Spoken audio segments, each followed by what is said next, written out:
చాలని కేంద్ర ప్రభుత్వాన్ని కోరుతూ ఈ సభ తీర్మానిస్తుంది. దీనికి మద్దతు తెలపవలసిందిగా మధుసూదనాచారి గారు నిజంగా వారికి దేశవ్యాప్తంగా బీసీ కుల జరగాలని బలమైన కోరికుంటే మేము ప్రవేశపెట్టిన ఈ తీర్మానానికి సంపూర్ణంగా మద్దతు ఇచ్చి ప్రోత్సహించవలసిందిగా కోరుతా ఉన్నాను. Thank you. Resolution mode. The question is that government resolution is before the House. Those who are for the resolution, please say aye. Please be against. Please say no. Yes, I have it. Yes, I have it. Resolution is adopted.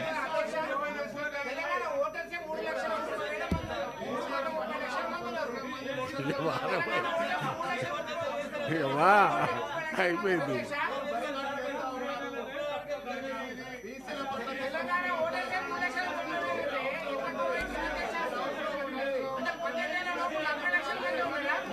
Next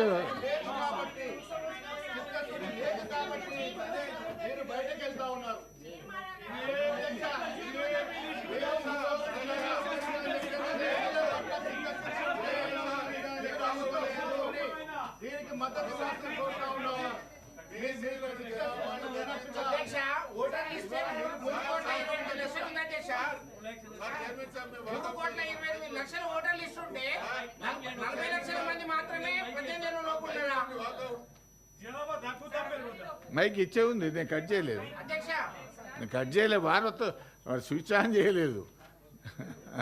sir, బీసీల విషయంలో కాంగ్రెస్ ప్రభుత్వం survey పేరిట వాళ్ళ ప్రయోజనాలను సర్వనాశనం చేసేటువంటి line తీసుకున్నది కాబట్టి దీనికి నిరసనగా మేము వాకౌట్ చేస్తాం.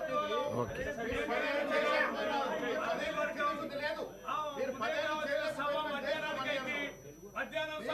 ఇక వాకౌట్ చేసినాక మాట్లాడొద్దే, మళ్ళీ వచ్చి మాట్లాడు. అది కాదు, మళ్ళీ వచ్చి మాట్లాడు.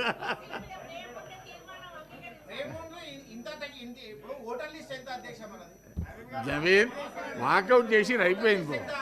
ఇక బా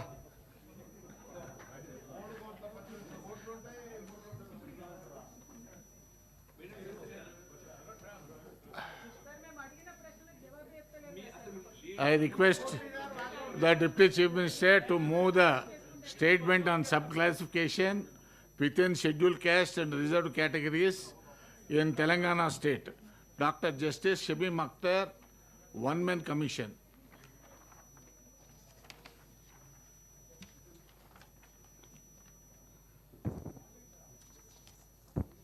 అధ్యక్ష, తెలంగాణ రాష్ట్రంలో షెడ్యూల్డ్ కులాల్లోని ప్రత్యేక వర్గాల ఉపవర్గీకరణ డాక్టర్ జస్టిస్ షమీమ్ అఖ్తర్ ఏకసభ్య కమిషన్ నివేదిక, దానికి సంబంధించిన ప్రకటన. ఎస్సీ కులాల ఉపవర్గీకరణపై గౌరవ సుప్రీంకోర్టు భారత రాజ్యాంగ ధర్మాసనం ఇచ్చిన తీర్పును అమలు చేసేందుకు దేశంలోని మిగతా రాష్ట్రాల కంటే ముందుగా తెలంగాణ ప్రభుత్వం కీలక నిర్ణయం తీసుకుంది. ఎస్సీ రిజర్వ్డ్ కేటగిరీలో ఉపవర్గీకరణపై పంజాబ్ రాష్ట్రం ప్రభుత్వం versus Davinder Singh and others civil appeal number 2017/2011 dated 1/8/2024 కేసులో తీర్పు వెలువరించింది. అదే రోజున 2024 ఆగస్టు 1వ తేదీన ఇదే శాసనమండలిలో రాష్ట్ర ప్రభుత్వం సుప్రీంకోర్టు రాజ్యాంగ ధర్మాసనానికి మనస్ఫూర్తిగా కృతజ్ఞతలు తెలియజేసింది. ఎస్సీ వర్గీకరణ అమలుకు రాష్ట్ర ప్రభుత్వం కట్టుబడి ఉందని ప్రకటన చేసింది. ఎస్సీల వర్గీకరణ అమలు చేసే బాధ్యతను మా మిత్రులు, మా మంత్రివర్గ సహచరులు మేమందరం తీసుకుంటామని అదే రోజున ఎస్సీ సోదరులకు మాట ఇచ్చాం. ఈ ప్రక్రియలో భాగంగా న్యాయపరమైన ఇబ్బందులు తలెత్తకుండా రాష్ట్ర ప్రభుత్వం అప్పటి నుంచే కార్యాచరణ చర్యలు చేపట్టింది. సుప్రీంకోర్టు రాజ్యాంగ ధర్మాసనం ఇచ్చిన తీర్పును అధ్యయనం చేయడం, ఈ తీర్పుతో ముడిపడి ఉన్న వివిధ అంశాలను జాగ్రత్తగా పరిశీలించి ముందుకు వెళ్లే మార్గాలను సూచించడంతో పాటు అవసరమైన సిఫార్సులు చేయాలని కోరుతూ 2024 సెప్టెంబర్ 12వ తేదీన నీటిపారుదల పౌర సరఫరాల శాఖ మంత్రి శ్రీ ఉత్తమ్ కుమార్ రెడ్డి గారి అధ్యక్షతన మంత్రులు శ్రీ దామోదర్ రాజనరసింహ, శ్రీ దుద్దేళ్ల శ్రీధర్ బాబు, శ్రీ పొన్నం ప్రభాకర్, శ్రీమతి డి అనసూయ సీతక్క, ఎంపీ శ్రీ మల్లు రవి సభ్యులుగా కమిటీని నియమించింది. కమిటీ పలు దఫాలుగా సమావేశమై విస్తృతంగా చర్చలు జరిపింది. ఇతర రాష్ట్రాల్లోనూ ఎస్సీల ఉపకులాల వర్గీకరణ అమలు తీరును అధ్యయనం చేసింది.